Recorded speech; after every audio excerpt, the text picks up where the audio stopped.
Selamat siang, Pak. Nama saya Cecilia Angel Panggabean dari 12 IPS 4. Jadi, di sini saya akan menjawab pertanyaan PTS Sejarah Indonesia. Berikut videonya ya.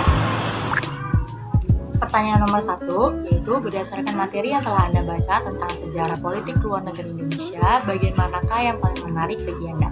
Jelaskan alasannya. Jadi, bagian yang menarik bagi saya itu adalah saat perundingan Hoge-Veluwe. Jadi, pada saat Indonesia telah merdeka, Belanda masih saja ingin menjajah Indonesia dengan melakukan agresi militer pada saat itu.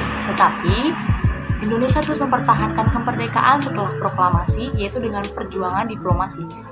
Kenapa harus pakai jalur diplomasi? Kenapa nggak pakai jalur lain aja? Karena jalur diplomasi digunakan untuk mempertahankan kedaulatan negara dengan menghindari jatuhnya korban jiwa antara kedua belah pihak.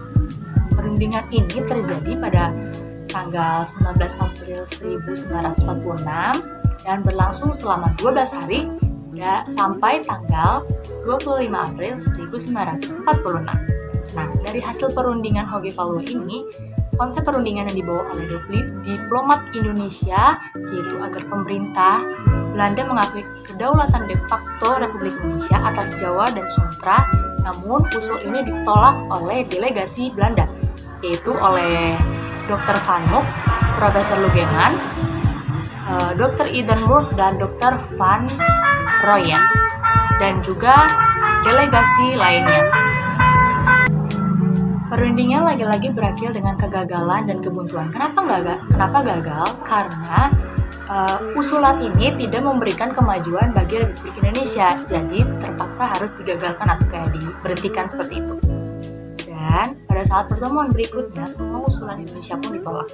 Pihak Belanda hanya akan mengakui kedaulatan Indonesia atas wilayah Jawa dan Madura saja. Dengan ditolaknya semua usulan Indonesia, hubungan Indonesia dan Belanda menjadi terputus.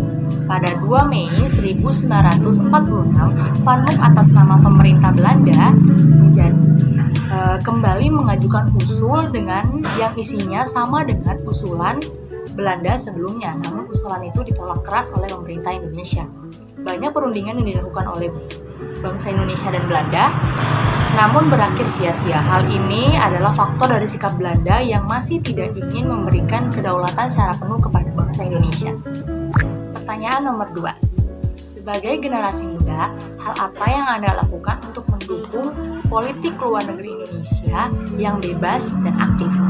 Sebenarnya banyak sekali cara untuk mendukung politik luar negeri Indonesia, tetapi saya memilih salah satu di antaranya, yaitu menjadi pengguna internet atau media sosial yang baik. Karena kita tahu teknologi Indonesia itu sudah berkembang pesat, bahkan sudah banyak yang menggunakannya. Dan orang-orang mulai menyalurkan pendapatnya melalui teknologi tersebut. Jadi bagaimana cara kita sebagai generasi muda bangsa Indonesia agar pintar menggunakan internet untuk menguntungkan orang dan bukan untuk merugikan orang. Sama halnya dengan media sosial, banyak sekali hal yang dapat kita lakukan melalui medsos tersebut. Contohnya membuat isu tentang negara Inggris dan memunculkan perdebatan antara Indonesia dengan Inggris. Contoh tersebut tidak boleh dilakukan ya.